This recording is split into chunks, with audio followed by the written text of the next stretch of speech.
Hello and welcome. This is Matthias 76. Together, we are decoding the deception, and we are continuing our study here in the book of John. We're in chapter 5, and we're still in this throne room scene. You know, the last few videos, we've talked about that because it's important. It's a concept, a motif that is very important for us to understand what it is we are seeing. This is judgment being rendered. This is God's display of power. All of those things that we see in the book of Isaiah, that we see in the book of Daniel, that we even see when Moses and the 70 elders go up on the mountain and there have fellowship with the Lord. These ideas are what are being set before us. This is an even more complete throne room scene, this place of judgment, God's abode with all his heavenly host there with him. And there are verdicts being rendered. There are judgments being handed down. The future is being told. The future judgments are being told. And we're going to see that John very much wants these things opened up, revealed to us, that we might see them, that he might see them. So we're going to get started here. We'll get through as much of it as time allows. Then I saw in the right hand of him who was seated on the throne a scroll written within and on the back, sealed with 7 seals. And I saw a mighty angel who proclaimed with a loud voice, "Who is worthy to open the scroll and break its seals?" And no one in heaven or on earth or under the earth was able to open the scroll or to look into it. And I began to weep loudly, because no one was found worthy to open the scroll or to look into it. And one of the elders said to me, "Weep no more. Behold, the Lion of the tribe of Judah, the Root of David, has conquered, so that he can open the scroll and its 7 seals." Now, we're going to be doing a video soon on kind of the outline, or a video that will contain the outline of the book of Revelation. I want to get that put together and show that to you. But we're here in this section, the second of the I was in the Spirit sections. There are 4. And in this section, it's the longest part of the book. We're going to have these sets of 7. And the first is the 7 seals. But before we get to the 7 seals, we've got this dilemma that's presented. There's a problem. And what happens in throne rooms? What happens in courtrooms, right? Something has to be worked through. And remember, in a theocracy, which we definitely have here, the Lord of heaven and earth, the Lord of all, is the one seated there on the throne. The king not only rules, the king also judges. He passes laws, he makes verdicts, all of these things going on here. But there's a problem. There is this scroll in his hand. And the question comes, who's going to open it? Because it's in the right hand of him who is seated on the throne, and the right hand is always representing power and might. Jesus ascended on high and was seated on the right hand of God, the Father Almighty, that place of authority. He has all power, all authority. Everything in heaven and earth is subject to him. Why? Because he's the one who was victorious. He earned that spot. Okay, it is a meritocracy here. He deserved to be there. He is the only one qualified, and what we're going to see here covers that. But the idea, there is every image in the book of Revelation conveys a thought, a message. This is in the right hand, the hand of power and might. Sorry for people who are left-handed. You are in the minority. Generally speaking, the way it is thought of, the right hand is power, strength, might, and that is where this scroll is found. So that in itself is a message that this is coming from the power of God himself. And this scroll is written within and on back. It's basically, a scroll is rolled up. It's saying it's written on both sides. It's just chock full. It's just chock full. And the picture there conveying the truth, and that's what symbolic language does.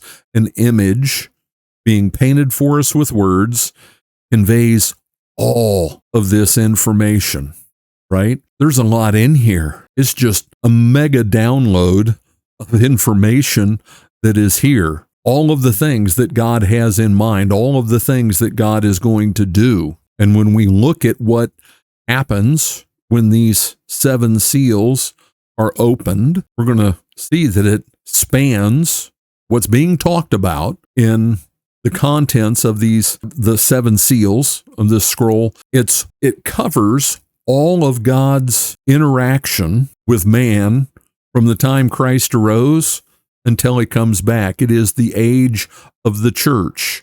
It's talked about as the 1,000 years. Why? Numbers are symbolic. They convey a thought. It's a long time, but it's complete. It's done. 1,000 years.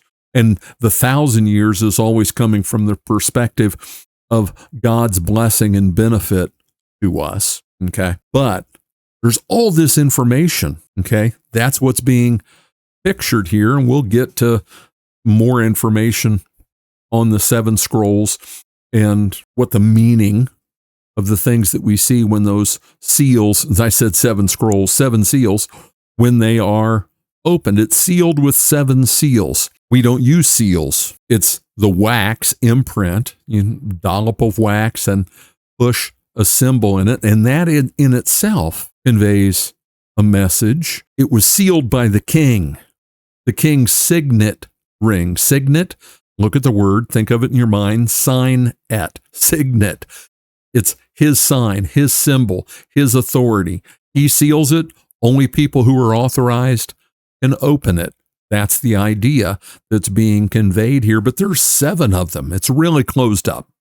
Not going to be easy to get this open, and you have to have the authority. That's a given.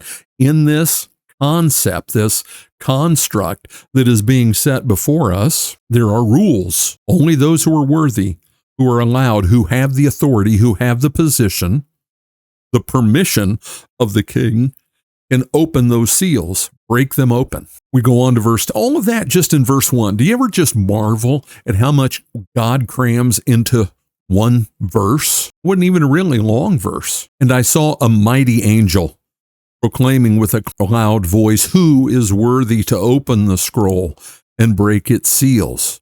This is the conundrum. This is the point of discussion. This is what has to be found out. But who is it? It is a mighty angel. Now, we have a few times a mighty angel being talked about. With any organization, there is hierarchy, right? We work at a company. I've got people below me. I've got people above me. I got people above them, and people above them I don't even know. I see them on an organization chart if I bother to open it up. And look, you have to have organization, structure, hierarchy in any organization. God has a hierarchy. There are different ranks of angels, spiritual beings. This is a mighty angel. Is that on the level of Gabriel? Something like that? We don't know. We're not told. It's just that it is a mighty angel. And of course, a mighty angel is going to proclaim with a loud voice, right? Just another proclamation, these things in the realm of the king, and that clarion call going out, who is worthy to open the scroll and break its seals? Only the person with authority, only the right person, authorized, can open it up. But they're asking who? Now, that's the message. And no one. And the structure here in the Greek, the grammar, is just as emphatic as can be. Genesis 49:10, the lion being connected with Judah, that was the tribe from which the Savior would come. The root of David, growing out, that shoot going on, and it can be shoot or root. The word is used for the same thing. The root of David, the one that we were promised, it would be his descendant who would be the Messiah. Key component, son of David. What did they say on Palm Sunday? Called him the son of David. Oh, it made the Pharisees lose their minds. He has conquered, and we've talked about that word conquered, that word nikaho, and how many times that it is used. And very often it's about Jesus. He conquered. It's done. He's done it. He's the only one. And therefore, because he's victorious, because he completed his mission, that indescribably difficult mission that only the God-made man could complete. Because of that, he's the one who's worthy. He's the victor, and he can open the seals. And just to make the point, we're not going to go into verse 6 because then I'd have to keep rolling all the way through to the end. We'll do that. We'll do that next time. But here, just look at the figurative language. He's a lion. He's a root. And down here, he's the lamb.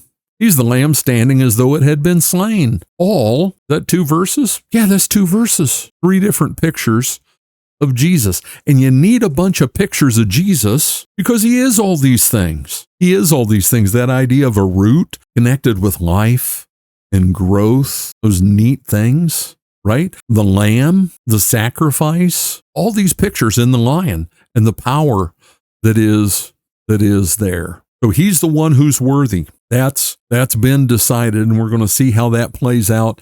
And next time we'll probably finish out this chapter and get into, well, we'll probably do some outline just to show, because it's very important with the book of Revelation. There's so many ways to go off the rails with the book of Revelation, because I love it.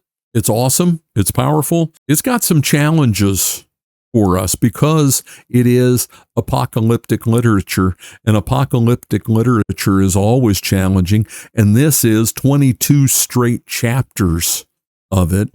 And so we want to, from the outset, as we go into the very revelatory apocalyptic portions of this book, make sure that we have a kind of a scheme in mind, a concept of how these different visions play together, how the timing of things works. So that's where we'll pick up next time. I do appreciate you being here. I really do. Appreciate you watching. I appreciate it when you give it a thumbs up, when you share it with others. Make sure and subscribe. That way you know when we put a video out. And I'm inviting you, I'm putting a link down below.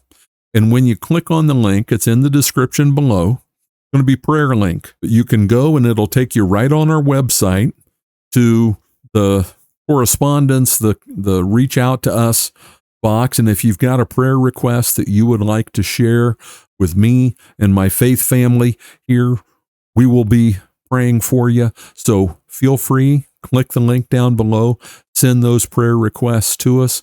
The Lord tells us that the fervent prayer of a righteous man availeth much, and he encourages us to lift one another up in prayer. So that's something we would like to be doing, lifting those prayer requests of yours up before the Lord. This is Matthias 76. Together, we are decoding the deception.